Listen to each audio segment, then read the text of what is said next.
NBA insider Chris Haynes is now joining us. Chris, what are you hearing about LeBron's health for right now and the playoffs? Well, a source close to LeBron James has informed me that LeBron had 2 good days of working out at a high level. Chris, be quiet. Great. I'm telling you, that's what I'm told. That's what I'm told, Shannon. I was trying to undersell Skip. Thank you, Chris. Continue.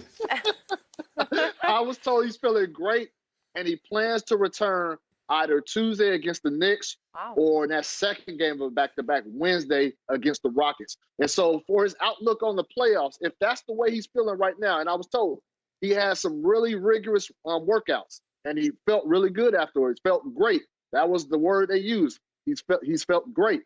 If that's the way he's feeling right now, then his prognosis for the playoffs, it definitely has to be. It's better than what he said. What I believe it was last week when he came out and said that he's not going to be 100%, and that might not be the case. But I think right now the prognosis is looking much better than it did a week ago. Go ahead. No more excuses. Chris. He's ready to go, and he's ready to star again. I don't want to hear he's a shell of himself. He can't push off that ankle. I don't want to hear it. Skip, I was trying to undersell you and then over-deliver.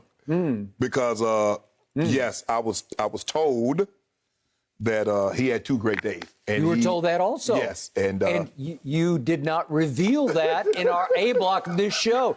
You withheld information Shannon. that would have hurt your case in the opening block of the show. Because I was going to give me some due. I was going to get my due back from you by not divulging the information.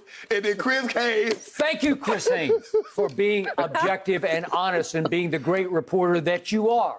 But I think Chris, I think the thing is that from what I heard is that the extra week really helped. He came back, he saw that he wasn't where he needed to be, and so the extra week. So now he played Tuesday. Now he's going to be out. He wasn't going to play again until Thursday, Friday. He took that off, and then he played again He was going to play for Tuesday or Wednesday this coming week. So that week really did him good because it gave him an opportunity to see I'm not where I need to be, and it's not gonna get any better. Let me set this thing down for another week and then try to go back at it again. And that's why he wasn't traveling, because he was home, he was getting treatment, round-the-clock treatment, and so he's feeling good. We'll see. Like Chris said, they believe it's going to be Tuesday or Wednesday, but he will not play. I was told they don't believe he'll play in back-to-back games, or he shouldn't play. But you know how Bron head like this table is hard. Bron going to do what Bron wants to do. He wants to get out there. He wants to be out there with his teammates. But I'm anxious to see what he looks like when he comes back. So you have high expectations. You're in trouble. No, I got like a 6.5, 7. You start out 5, 5.5 on your confidence level, scale of 1 to 10, right? Yep. Then it vaulted all the way up to 7 because you start thinking, well, he's going to be okay. So now that we know LeBron James is going to be 100%, now you're going to be 100% for the stretch run and the playoffs. Now we turn our sights, Mr. Haynes, back to his co-star. Anthony Davis for the last week has been the best player in the league. I think he's had the best run over the last, starting with the Denver game. I know he got hurt again, back spasms against the Clippers. But in the games that we've seen him against Jokic, and then the last 2 games, obviously, at Portland and last night against Phoenix, he just dominated. So my question to you, Chris, is also about his health, because he is fragile.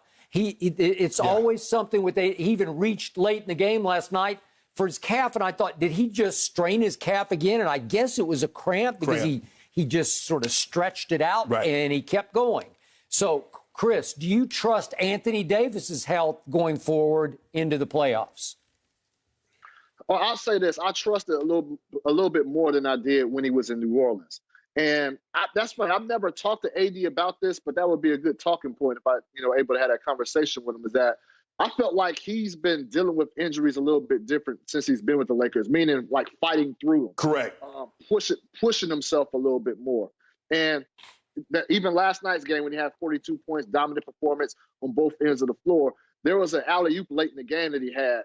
And then afterwards he screamed and shouted, "I'm back."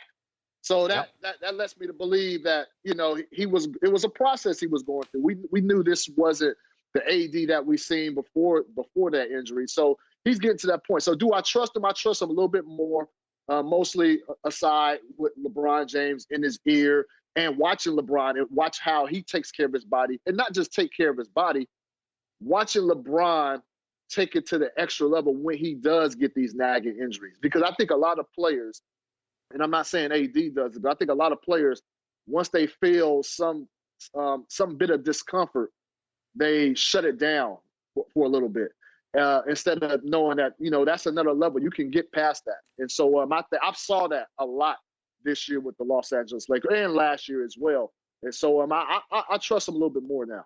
Okay, so now I want you and then Shannon to go here with me. There was no Kuzma last night. There's obviously no Schroeder now for a little while. Are you cheering no Kuzma? Is that what you just did? No. I was thinking about something. Okay.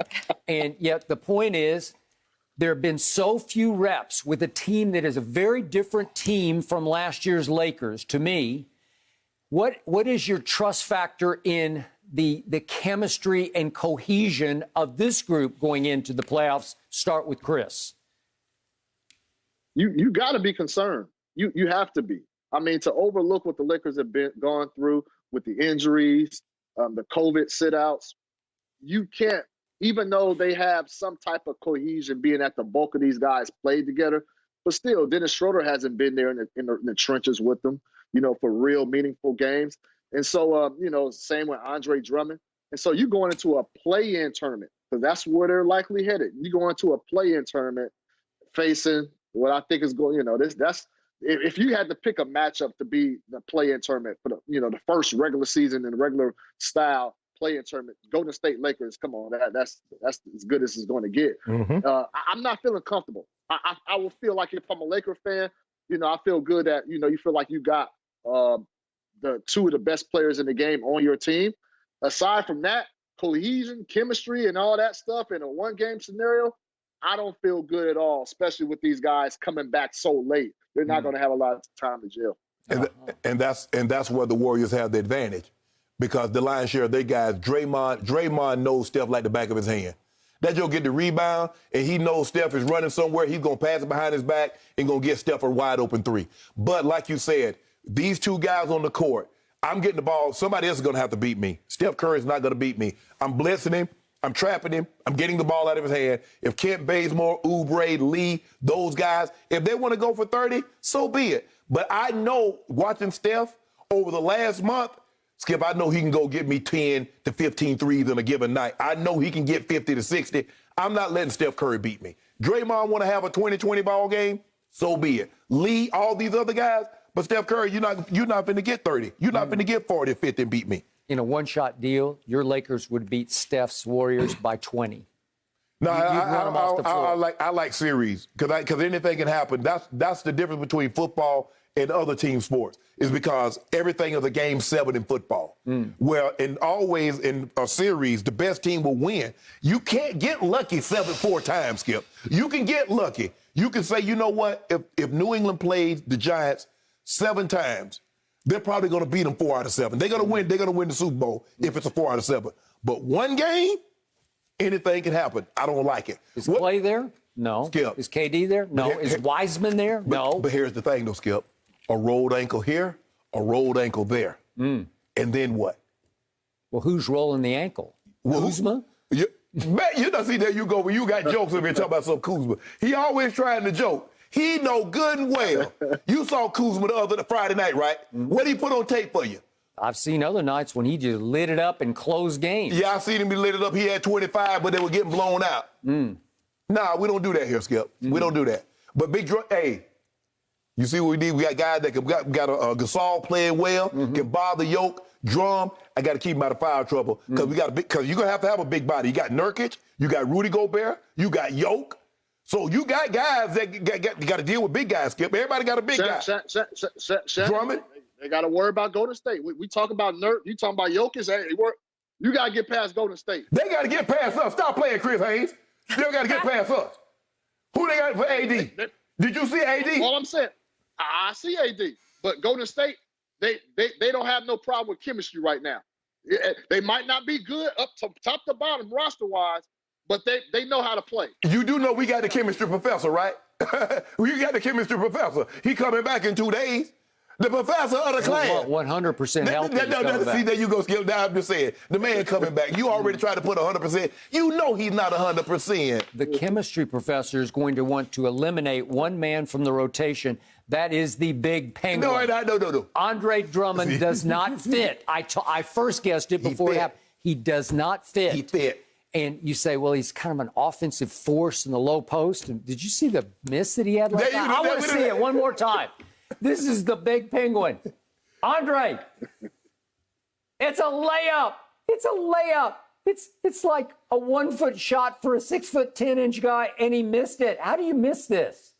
That's the guy. He was trying to play. You know what LeBron would do? He'd look at Vogues and say, No, he wouldn't. Get him out. We got 7 offensive rebounds, Chris Haynes. That's 7 more opportunity to get points on the board. That's what he gave us. He gave us 10 rebounds in less than 20 minutes.